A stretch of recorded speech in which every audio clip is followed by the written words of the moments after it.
കൂട്ടുകാരെ, ഞാനിപ്പോൾ വന്നിരിക്കുന്നത് ഒരു വളരെ അങ്ങേയറ്റം സീരിയസ് ആയിട്ടുള്ളൊരു കാര്യം പറയാനായിട്ടോ. ഒരു കല്യാണ ആലോചന. എൻ്റെ ഒരു ഫോളോവർ ചേച്ചിയുടെ ബ്രദറിന് വേണ്ടിയിട്ടാണ് കല്യാണ ആലോചന.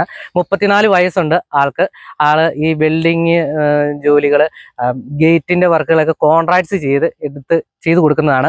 ഈ ട്രഫോർഡ് ഷീറ്റൊക്കെ ഇല്ലേ, നമ്മുടെ ഈ ബിൽഡിങ്ങിൻ്റെ ഒക്കെ മുകളിലും വീടുകളുടെ ഒക്കെ മുകളിലിരുന്ന ഷീറ്റ്, അത് കോൺട്രാക്ട്സ് എടുത്ത് ചെയ്ത് കൊടുക്കുന്ന ജോലിയാണ്. നല്ല രീതിയിൽ കുടുംബം മുന്നോട്ട് നോക്കിക്കൊണ്ട് പോയിക്കൊണ്ടിരിക്കുന്ന യുവാവാണ്. അമ്മ മാത്രമേ ഉള്ളൂ വീട്ടിൽ. അപ്പം മരിച്ചു പോയതാണ്. ഒരു സഹോദരി ഉണ്ടായിരുന്ന, സഹോദരീൻ്റെ വിവാഹം കഴിഞ്ഞതാണ്. എടപ്പള്ളി മഞ്ഞുമലിലാണ് ചെറുക്കൻ്റെ വീട്.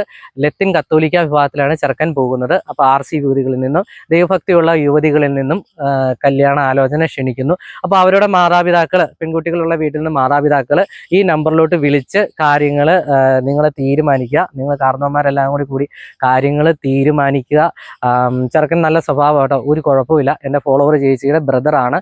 ഒരു കുഴപ്പമില്ല, നല്ല സ്വഭാവിയായിട്ടുള്ള ചെറുക്കനാണ്, എനിക്കറിയാവുന്നതാണ്. അപ്പോൾ കൂട്ടുകാരന്മാരെ, പിന്നെ എന്ന് പറഞ്ഞിട്ടുണ്ടെങ്കിൽ സാമ്പത്തികമായിട്ട് പിന്നോക്കം നിൽക്കുന്നവരിൽ നിന്നും അപേക്ഷ ക്ഷണിക്കുന്നുണ്ട്.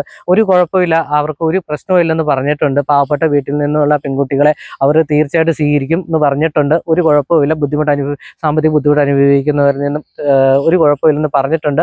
അപ്പോൾ കൂട്ടുകാരന്മാരെ അറിവിലുള്ളവർ ആരെങ്കിലും ഉണ്ടെങ്കിൽ ഈ നമ്പറിൽ വിളിച്ച് കാര്യങ്ങൾ പറഞ്ഞ് സെറ്റ് ചെയ്യുക, ഡീൽ ചെയ്യുക. അപ്പോൾ ഈ നമ്പറാണ്, ഈ നമ്പറിൽ വിളിച്ച് കാര്യങ്ങളൊക്കെ തീരുമാനിക്കും കേട്ടോ. എടപ്പള്ളിയിലാണ്, മഞ്ഞുമലിലാണ് ചെറുക്കൻ്റെ വീട്. 34 വയസ്സ്, നല്ല സ്വഭാവിയായിട്ടുള്ള ചെറുക്കനാണ്. അപ്പോൾ കൂട്ടുകാരന്മാരെ, ഓക്കെ, ഇതൊന്ന് ഷെയർ ചെയ്ത് വിടണേ.